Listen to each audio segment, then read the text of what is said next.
Alors voilà vraiment le début de la fabrication des skis. On va coller de la semelle sur du peuplier des deux côtés pour avoir une paire qui ensuite va être tout pillée avec les gabarits pour pouvoir donner la forme des différentes lignes de côte, des différentes longueurs et différents modèles.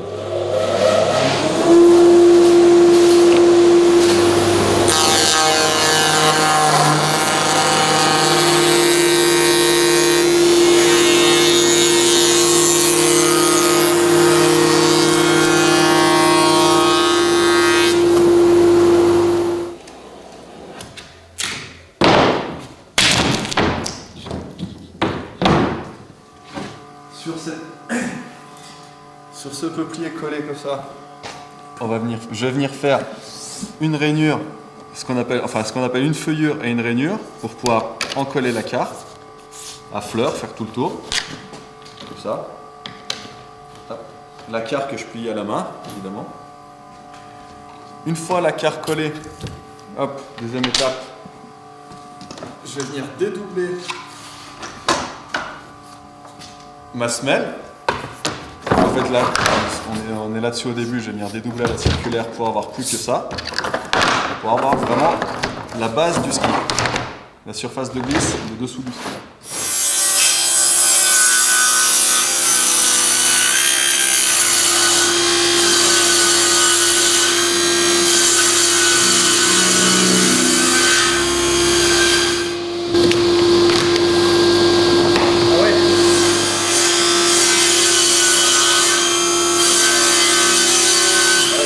Là-dessus, on va venir empiler les différentes couches de fibres de verre, de bois pour la finition et le noyau qu'on va encoller sur la table pour pouvoir mettre sous presse après.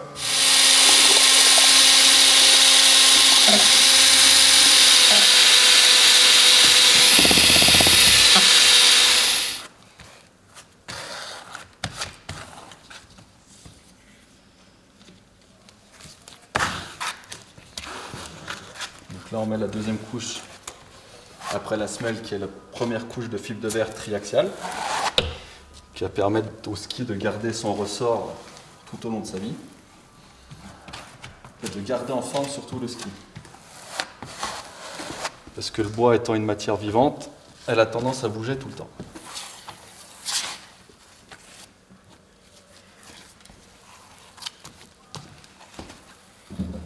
Alors c'est de la résine époxy bicomposant que j'ai chargé avec de la cellulose de bois pour ajouter un peu de consistance et de dureté à la colle.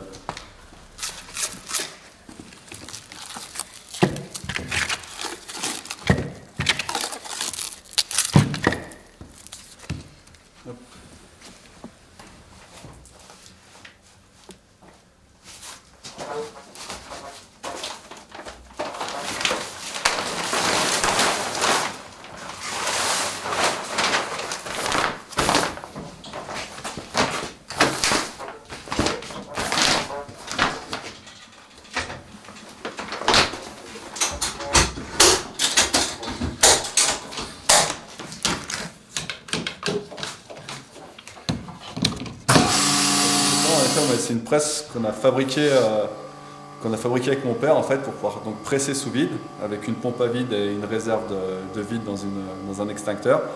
Et par-dessous la table, on va aspirer tout l'air en dessous de la bâche, qui est simplement de la nappe en fait, et qui va vraiment venir épouser tout le moule sous le ski. Et donc c'est une technique éprouvée ça? Oui bien sûr, on s'en sert depuis longtemps dans tout ce qui est fabrication de bois, enfin en bois, les limons d'escalier, les choses comme ça. Mais là on l'a un peu plus adapté pour le ski on va dire. Avec une table bien plate et pour pouvoir travailler à plat le ski. Et tu pourrais monter à combien de bars avec ça? On peut monter à moins 1 bar, donc ça commence à faire beaucoup, mais j'arrête à moins 0,5 parce qu'après ça commence à craquer le bois et tout, donc j'ai pas envie non plus de tout casser mon montage. Et là c'est parti, ça va rester toute la nuit là-dessous, jusqu'à demain matin. Et une fois sorti de presse, le résultat est là. Donc on voit vraiment que sous la presse on a donné la forme de la spatule, du talon et du camp. Voilà. Et ça ensuite, je vais venir l'usiner à la scie sauteuse pour venir le plus près possible de la carre pour enlever un petit peu de matière qui déborde. Et après, avec la défonceuse sur table, j'ai donné la forme du champ, l'angle pour le champ. Voilà.